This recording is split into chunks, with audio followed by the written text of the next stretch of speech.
All right, so we've gone through mollusks, the mollusks are super cool. Annelids, not nearly as cool as mollusks. Annelids are going to be basically like, think your earthworms. They're compartmentalized segments that allow the worm to keep functioning even if one segment fails. They've got redundancy built into them. How many hearts do you have? One, right? That's kind of cool, it works. What happens when it fails? You die. Let's say Doctor Who, how many hearts does he have? Nobody knows because nobody watched that show. Two, right? He can have one work, the other doesn't. Snail? The snail has 6. That's not a snail, it's a worm. I'm sorry. This worm has 6. It's got segments that allow for sequential motion. Basically, the way a worm moves, if you ever get a chance to look at the worm moving, like as it's trying to escape a sidewalk, what's going to happen is you're going to see it sort of expand and contract. So at first, the head, which I'm going to think is on this end, is wide, and then it's going to flatten itself out, and you're going to see that wide section move farther back. So it's sort of like sending undulations backwards. What that does when it's in the soil is it expands, pushing the soil apart, and then flattens itself to move forward. And then expands to push the soil apart, and then flattens itself to move forward. That lets it keep moving. They have all these specialized pieces.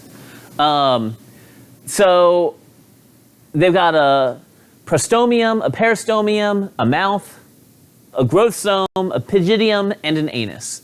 You're not going to have to memorize all that. Basically, you're going to have a cephalized area, a head. Right behind that area, you're going to have your mouth. Then you're going to have an area where there's more segments growing, followed by sort of, think of the closing area, the last segment, and then the anus. Specialized areas, but if you lose function in one segment, the other segments can pick that up. As far as worms go, super fun fact, respiration occurs directly through the skin, no lungs. So, what happens when you put a worm in water? It drowns. They do need to stay moist, though. If they dry out, oxygen won't diffuse easily across the membranes. So, you got to stay moist, but not too wet, or you die.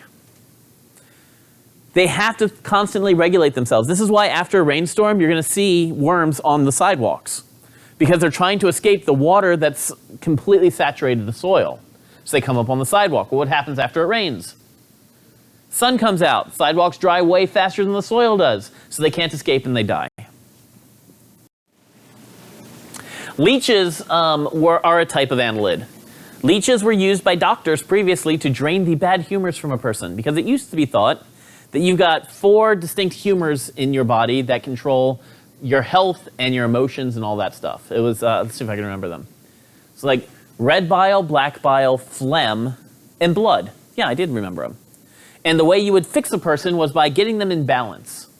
So if you had too much blood, they took a leech, they stuck it on you, drain the blood. Just that easy. Pop the leech off, throw them in a tank, the leech is happy. Leeches are still used by doctors because leeches secrete a powerful anticoagulant.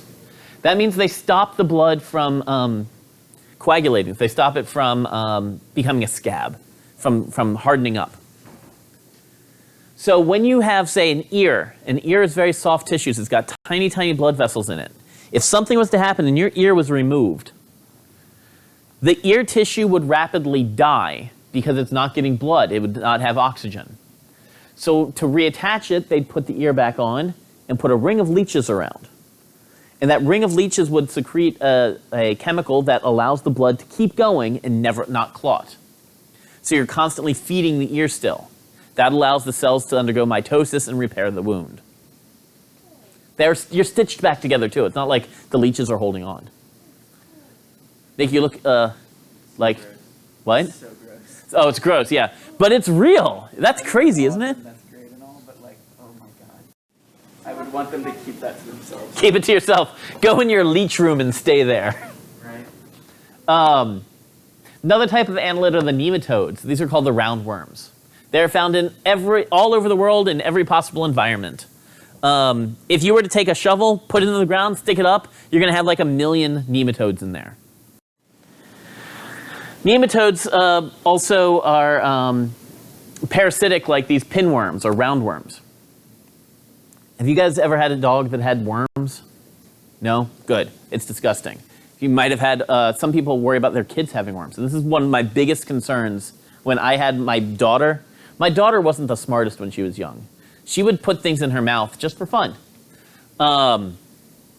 Basically, if you were to go to a playground that had a sandbox in it, and there were pinworm eggs in that sandbox, and the kid ingests the sand, or I don't know, you made mud pies or something, and the kid's like, oh, I'm eating mud pie, because kids can be dumb.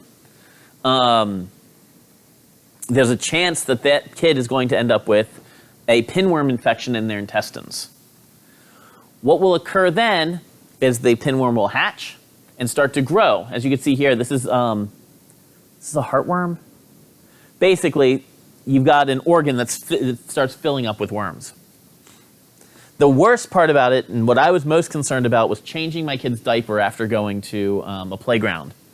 Because late at night, you know, when you're changing diapers, that worm comes out, well, one, the worm is sexually active in your anus, and then begins to come out of the anus and lay eggs around the edge. That's what, they become very, very itchy. If you ever see a dog sort of scraping its butt along the ground, it's likely because there are worms that are coming out of the dog at night, laying eggs around its anus, and making it extraordinarily itchy. Then, while it scrapes its butt along the ground, it's leaving the eggs all in the environment that can be picked up by other organisms. Super awesome, right? Questions? That's where I'll end that one.